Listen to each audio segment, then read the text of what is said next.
À tous. Je pense que là, tout le monde est un petit peu fatigué. Je vais raccourcir ma présentation parce que j'ai vraiment une petite pensée pour Delphine qui doit passer après et qui a quand même fait un super travail sur la continuité. Donc, moi, ça va, c'est moins de résultats. En fait, c'est plus une approche méthodologique et exploratoire. Donc, bon, Damien a expliqué beaucoup de choses de toute façon sur, voilà, sur l'amélioration des connaissances et sur l'approche des continuités en lagune. Donc moi, je travaille pour le pôle Relais Lagune et donc c'est un programme qui repose donc sur 3 structures pilotes, le Conservatoire d'espace naturel d'Occitanie, dont je fais partie, la Tour du Valat et l'Office de l'environnement de la Corse. Et en fait, je travaille plus particulièrement sur ce sujet-là avec donc l'OFB et le Forum des marées atlantiques. Alors, on a déjà un peu dressé le portrait des enjeux et que vraiment il était important d'évaluer le potentiel de piscicole en marais. Et quand je parle de marais, je parle bien de marais gérés avec des ouvrages hydrauliques. Je ne suis pas en train de parler spécialement de zones humides autour. Et on a déjà un premier problème de taille. J'en avais d'ailleurs discuté avec Elsa Amila, c'est l'emprise des marais en Méditerranée, on ne les connaît pas vraiment si bien que ça. On a une surface voilà, dont le chiffre est un petit peu biaisé. Donc déjà, où est-ce qu'on en est de cette cartographie? Et ça va être déjà une des choses sur lesquelles on devra travailler. Et alors, quelle connaissance du peuplement de poissons en marais? On ne sait pas forcément non plus énormément de choses. La franchissabilité, eh ben, contrairement aux cours d'eau, on n'a pas d'information de continuité écologique, on n'a pas l'ICE, mais aujourd'hui, on travaille sur le ROE. Et puis alors la gestion hydraulique, eh bien, c'est aussi pour ça que je suis allée chercher des éléments auprès des gestionnaires au travers d'enquêtes, au travers de travaux avec eux, pour justement les relayer aussi à MRM. Donc c'est une façon de fonctionner ensemble. Localiser les ouvrages hydrauliques sur la façade et puis donner des informations de gestion par ailleurs. Donc dans les travaux en cours avec l'OFB et le Forum des marées atlantiques, on a déjà une réflexion bien sûr sur des enjeux communs, avec un contexte aussi de travail commun, vous allez le voir après. Et donc on a travaillé sur le référencement national des obstacles à l'écoulement, la caractérisation des unités hydrauliques cohérentes, donc les casiers hydrauliques. Dans les marais, il y a des compartiments qui nous intéressent, peut-être plus pour certains poissons. Et on a fait cette année une démarche exploratoire sur l'aspect bibliographique pour améliorer les connaissances sur la continuité piscicole. Donc ça, on l'a fait au travers d'un stage porté par l'OFB et le pôle Lagune. Donc je vais passer très vite sur ça, parce que ça, vous le connaissez, on l'a bien vu ce matin. Je voulais juste apporter l'information que dans notre contexte de pôle relais zone humide, déjà on est une émanation du plan national milieu humide, donc on est plus focalisé sur 3 actions, là, l'action 9, l'action 46, l'action 49 de ce plan national, qui vise vraiment déjà à faire remonter la donnée d'ouvrage, la donnée en marais, la bancariser. Donc on fait un relais des informations qu'on récolte localement, qu'on fait remonter donc à l'échelle nationale. Donc c'est important de travailler aussi avec donc notre pilote d'action, qui est le Forum des marées atlantiques, parce que c'est lui qui est le détenteur du réseau partenarial des données sur les zones humides. Donc je viendrai après. Donc bien entendu, on est aussi dans un contexte plus global, donc du Stranapomi, où les marais sont aussi des espaces donc, où il faut agir sur la qualité et assurer aussi la libre circulation. Également, donc, le plan de gestion anguille, je ne reviendrai pas dessus, qui intervient notamment à 2 échelles. Et nous, dans le cadre du COGEPOMI, même si on n'a pas un financement propre d'REA, le Rhône-Alpes, néanmoins, on relaye nos informations d'obstacles à l'écoulement à MRM ou au travers aussi du COGEPOMI. On fait remonter nos informations. On remplit aussi le tableau là, des actions qui peuvent être relayées à l'échelle nationale et interrégionale. Trame verte et bleue, oui, bon, les marais font partie aussi de ces réservoirs de biodiversité. Et alors, par rapport à la directive cadre donc stratégique sur les milieux marins, alors on est donc dans la préparation, dans la révision, là, donc, pour le prochain rapportage, il est nécessaire donc de travailler sur des indicateurs de pression qu'on n'a pas encore. Et donc, le travail voulu aussi avec l'OFB, c'est d'avoir une approche sur qu'est-ce qui pourrait être demain des indicateurs descriptifs donc, de pression pour cette DCSMM concernant la continuité terre-mer. Alors, les enjeux qu'on se fixe, donc, c'est donc de contribuer au rapportage, donc à la mise en œuvre des politiques européennes visant la préservation de ces milieux humides en France, donc quelle que soit la façade. Nous, on est plus en Méditerranée, bien sûr. De partager des connaissances sur la continuité écologique en marais au travers du réseau d'acteurs, nous en particulier gestionnaires, le faire valoir à l'échelle nationale. Et puis donc connaître un peu plus la gestion propre au territoire pour aider à l'élaboration aussi de documents de planification, notamment leur plan de gestion, comment récupérer aussi l'information des règlements d'eau. Donc ça aussi, c'est ce qui nous intéresse en lagune. Alors, tout à l'heure, on en parlait. Les obstacles à l'écoulement. Alors, en fait, en 3 ans, pour vous brosser un petit peu ce qui s'est passé, c'est que sur les lagunes, on partait de rien en termes de référencement des obstacles à l'écoulement. Et aujourd'hui, on a plus de 1000 données. Ça s'est passé simplement, c'est que sous l'impulsion de l'OFB, qui est venu vers nous pour nous solliciter auprès de nos gestionnaires, ils nous ont dit, voilà, il faudrait monter des formations, comme on le fait pour les cours d'eau. Donc, on est parti quasiment de zéro, sauf les ouvrages qui étaient au gros, effectivement. Et on a formé voilà, plus d'une douzaine de structures de gestion en interrégional. Et à cette heure-ci, en fait, plus de la moitié des données qui ont été produites en fait, dans le ROE sur les lagunes viennent directement des gestionnaires. Et ça continue. Et donc, voilà, c'est le début d'un gros travail. Enfin, c'est le début. On a plus qu'amorcé un début maintenant. C'est un gros travail donc, porté avec les gestionnaires, où la donnée, donc, du coup, est standardisée. Ce qu'on a fait donc, pour aussi leur faciliter ce travail, c'est de pouvoir faire une typologie voilà, des obstacles à l'écoulement. Parce que, voilà, parler d'artilière, martelière, enfin, il y a un vocabulaire local qui doit être plus standardisé pour être relayé à l'échelle nationale. Donc, notre travail a été aussi de produire cette typologie avec l'OFB. Donc voilà ce qui se passe aujourd'hui, c'est que de GEOPS, on a en fait un flux de données qui part directement à ce réseau partenarial des données sur les zones humides, le fameux RPDZH, qui est piloté par le Forum des marées atlantiques. Et ça permet de centraliser voilà, l'information à l'échelle nationale. Et là-dedans, on y retrouvera plein d'autres choses. On peut y retrouver les masses d'eau des CE, on peut superposer des couches SIG, c'est ce qui rend le travail intéressant, et c'est pour ça qu'on va aller même dans l'approfondissement de ça. Donc les obstacles, c'est déjà, on va dire, une première étape. L'étape suivante, c'est ça. C'est les casiers hydrauliques. C'est un travail qui a commencé à être fait en marée atlantique depuis pas mal d'années. Et en fait, ils avaient une méthode toute prête, mais pas forcément écrite, qu'on a adaptée en Méditerranée. Donc derrière un marais, on sait qu'on a des ouvrages hydrauliques, on a une entrée d'eau, une sortie d'eau, des fois, voilà, un ouvrage fait les deux, mais on ne connaît pas très bien finalement sa surface, on ne sait pas tellement si c'est salé ou doux. Enfin, donc tous ces paramètres-là vont commencer à nous intéresser pour voir l'emprise géographique et de savoir qu'est-ce qu'il y a comme casier hydraulique derrière un ouvrage. Alors c'est vrai que Damien présentait un travail avec les marais référencés dans l'étude Agence de l'eau. Donc là, on va fonctionner encore à une autre échelle avec des emboîtements.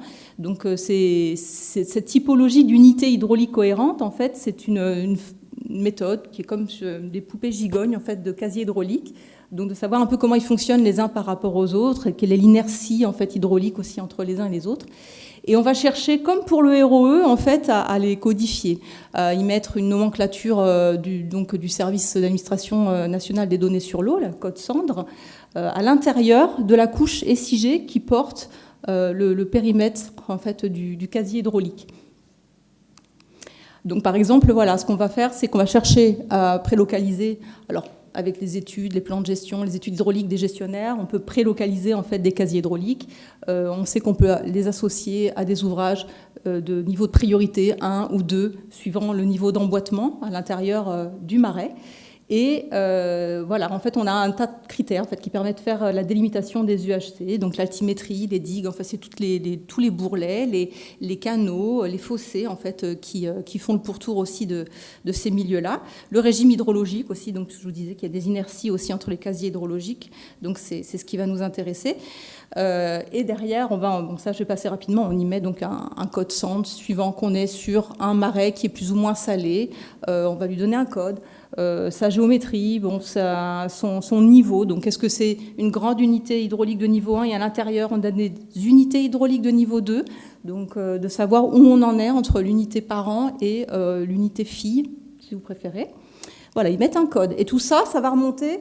Alors ça, je vais passer la méthode de prélocalisation, voilà, parce que finalement, on n'a pas le temps de voir tout ça, mais c'est pas grave. Ce que vous voyez, c'est qu'il y a différentes phases d'études de modélisation, de faire une pré-carte, puis après consulter les acteurs locaux pour valider la donnée, bien sûr, et puis après bancariser la donnée dans le réseau partenarial que je vous ai montré, voilà, qui fonctionne à l'échelle nationale. Donc à terme, on aura des ouvrages associés à des cartos de marais. Là, ce que je vous ai montré en image, c'est un test, mais validé sur les marais de Grande Cabane, en Camargue, quand on a travaillé avec les stagiaires de l'OFB sur les 2 dernières années. Où là, voilà, on a associé les ouvrages qui étaient inscrits au ROE à des casiers hydrauliques.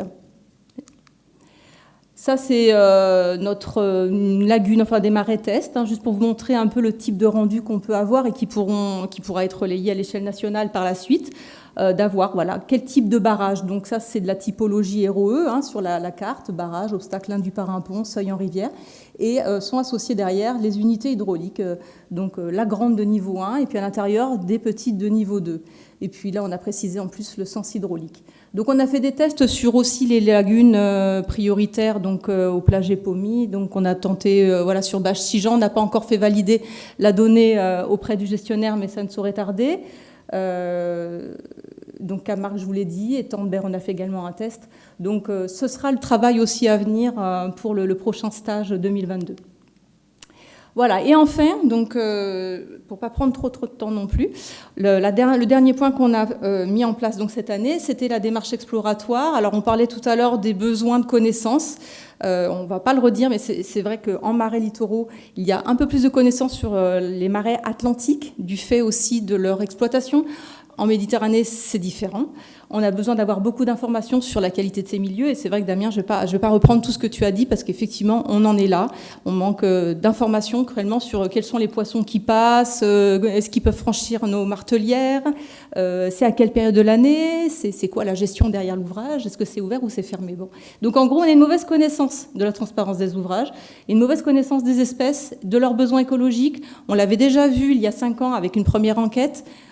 Auprès des gestionnaires, on a refait une enquête plus globale entre gestionnaires d'Atlantique et de Méditerranée pour pouvoir en tirer aussi donc alors à la fois une synthèse de leurs besoins et de le faire coïncider plus tard avec une synthèse bibliographique qui nous permette justement de nous axer sur les questions clés qui nous intéressent concernant ces marais. Et ça, c'est ce qui nous intéresse aussi à l'échelle des deux façades. Là, je ne parle pas que pour la Méditerranée.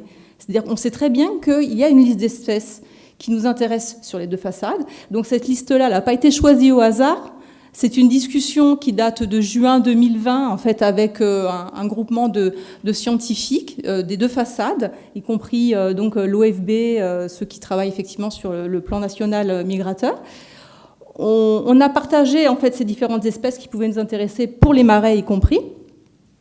Et ça nous engage à nous poser un certain nombre de questions sur voilà, leur passage, leur écologie, leur comportement. Et donc tout ça, il faut faire une synthèse biblio pour voir si on pourra répondre un jour aussi aux besoins qui ont été relevés dans l'enquête donc des gestionnaires.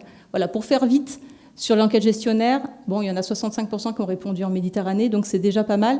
Et en fait, ça nous a permis, alors je pourrais voilà, vous redonner un lien vers notre site web qui présente en fait ces résultats, que je ne vais pas détailler, et j'en suis désolée, mais donc qu'est-ce qu'ils ont relayé comme besoin en fait, d'amélioration d'informations sur la continuité hydraulique, d'améliorer des connaissances sur leur système hydraulique, sur la continuité piscicole.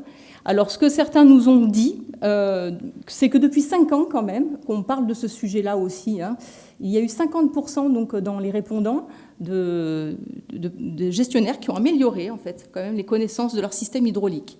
Et 40% ont modifié même le réseau hydraulique pour être plus en conformité avec la continuité écologique. Donc en soi, c'est quand même intéressant. C'est vrai qu'on n'avait pas ce chiffre-là auparavant. Il y a quand même vraiment un intérêt. Alors peut-être parce que trame verte et bleue, trame turquoise, il y a des intérêts peut-être suscités plus largement par des appels à projets. Mais en tout cas, on a ressenti quand même qu'il commençait à y avoir une prise en main du sujet. Et pour la réponse, par contre, à leurs besoins, il y a 10% qui nous ont dit déjà qu'ils n'avaient pas une liste exhaustive des espèces piscicoles à l'échelle de leur site. Il n'y a guère qu'en Camargue qu'on a quelque chose de très, très précis. Et en Atlantique, justement, c'est assez précis, mais un petit peu plus précis, on va dire, qu'en Méditerranée. Mais alors les autres sites lagunaires, à part la Camargue, non, on va dire qu'il n'y a pas vraiment beaucoup d'exhaustivité. Donc ils nous ont relayé dans les trois premières réponses sur leurs besoins donc prioritaires, d'en savoir un peu plus sur les espèces présentes dans leur milieu, la période de présence, les besoins écologiques. Donc on s'est un peu focalisé quand même là-dessus pour aussi axer notre recherche biblio. Concernant l'enquête qu'on a menée auprès des chercheurs, et là c'est toujours le stage connaissance de cette année, pardon je ne l'ai pas cité, c'est Emmanuel Bach qui avait un master en sciences de la mer à Perpignan. Donc on a consulté, 26 chercheurs ont reçu notre questionnaire, puis 16 ont répondu. Et en fait, dans ceux qui ont répondu, il y en a 80% quand même qui travaillent avec les structures de gestion, ce qui n'est pas négligeable à l'échelle des deux façades. Et donc voilà, ils travaillent sur des thématiques assez diverses, mais toutes plus ou moins avaient un lien avec la continuité écologique. Donc c'est quand même intéressant de voir la diversité des projets de recherche, alors que je n'ai pas recensé là, mais que j'ai et que je peux partager. Donc les projets de recherche qui portent sur la continuité, ça c'était intéressant. Donc quelles sont les structures en France qui font tels travaux, et de savoir aussi in fine quels sont les freins qu'ils rencontrent ces chercheurs et quels sont les leviers aussi qu'on peut retrouver sur le sujet de la continuité. Donc ils ont travaillé sur différents sujets que vous voyez dans la légende, enfin, si vous arrivez à le voir, donc fonction nourserie, connectivité, fonction des marais endigués, franchissement d'ouvrages, les bénéfices écologiques des marais, les enjeux amphihalins et le développement d'outils, de méthodes, comprendre la colonisation.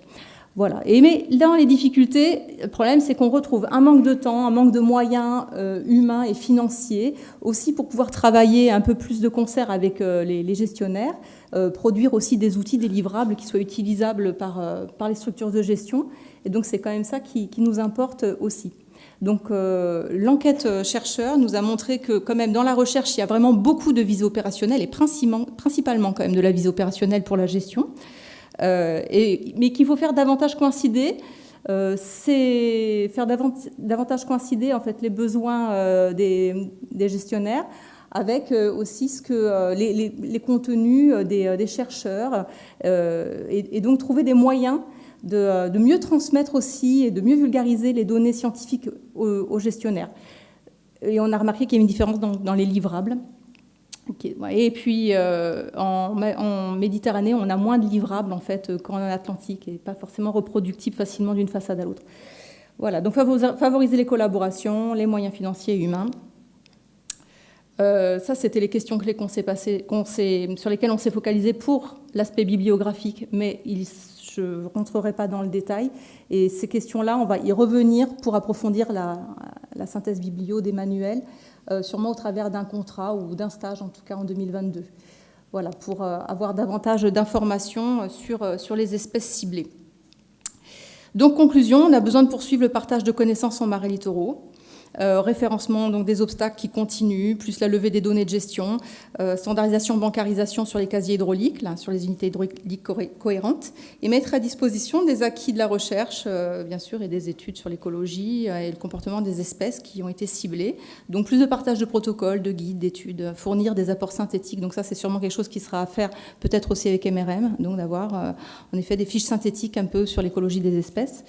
Voilà, donc pour aboutir à une carto, à des indicateurs de continuité aussi, et préconiser plus de choses pour une gestion à la faveur de ces espèces, qu'elles soient grands migrateurs ou petits migrateurs. Voilà, excusez-moi pour la vitesse, mais j'ai un peu peur pour...